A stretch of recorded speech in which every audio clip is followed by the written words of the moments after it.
গ্রামের সরু রাস্তায় ধীরে ধীরে চলছিল মাটি বোঝাই একটি ট্রলি, কিন্তু সেখানে হঠাৎ উড়ে এসে জুড়ে বসার মতো হাজির হয় একটি ইজি বাইক। চেষ্টা করে দ্রুত ওভারটেক করতে, সে সময় ট্রলিটি হঠাৎ ডান দিকে মোড় নিলেই মুহূর্তেই সব শেষ। বিকট শব্দে সংঘর্ষ ঘটে যানবাহন দুটির। ইজি বাইকে থাকা কলেজ ছাত্রী সুরাইয়া খাতুন পিষ্ট হয়ে যান গাড়ি দুটির মাঝখানে। রক্তাক্ত ও নিথর হয়ে পড়ে থাকা সুরাইয়াকে দেখে ছুটে আসেন স্থানীয়রা। দ্রুত তাকে তুলে নিয়ে যাওয়া হয় কলারোয়া উপজেলা স্বাস্থ্য কমপ্লেক্সে। চিকিৎসকরা চেষ্টা চালালেও তার অবস্থার অবনতি হতে থাকে। শেষ ভরসা হিসেবে তাকে পাঠানো হয় সাতক্ষীরা মেডিকেল কলেজ হাসপাতালে। তবুও বাঁচানো গেল না তাকে। সেখানে থেমে যায় ওই তরুণীর জীবন। ট্রলির চাকা উঠে গেছিল মাইটার বুকের পর, এই জায়গায় উঠে গেছিল।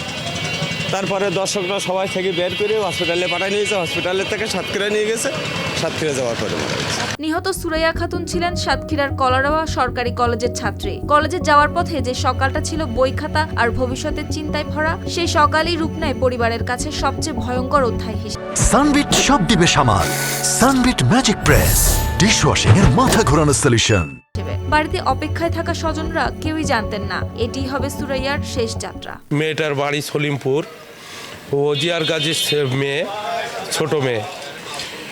এখন এর প্রতিকার আমরা চাই যে সুষ্ঠু বিচার করে কলারোয়ার জন্য এই মাটি ভাইয়ে গাড়িতে আর জন্য মানুষের জীবন না যায়। এই মৃত্যু স্থানীয়দের কাছে শুধু একটি দুর্ঘটনা নয়, তাদের মতে এটি দুই চালকের অসতর্কতার নির্মম ফল। হঠাৎ মোড় নেওয়া ট্রলি আর ঝুঁকি নিয়ে ওভারটেক করা ইজি বাইক, দুই পক্ষের ভুলের মাঝখানে প্রাণ গেল এক নিরপরাধ শিক্ষার্থীর।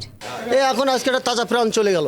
ইন্টারমিডিয়েট একটা মহিলা, সে ছটকি পড়ে গেল, ট্রলি তার চাকা বুকের মধ্যে চলে গেল।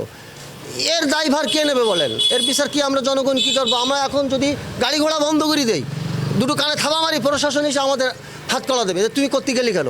কিন্তু জনগণ কেন করে? জনগণ করি কি করবে? প্রশাসনই তো করে না। কলারোয়ার এই সড়ক দুর্ঘটনায় স্তব্ধ হয়ে গেছে পুরো এলাকা। শিক্ষক সহপাঠীদের চোখে এখনো ভাসছে সুরাইয়ার মুখ। তাদের ভাষায়, প্রতিদিনের এই নিয়ন্ত্রণহীন যান চলাচল আর অসচেতনতা যদি এখনই থামানো না যায়, তবে এমন দুর্ঘটনা ঘটবে আরও। News desk, RTV।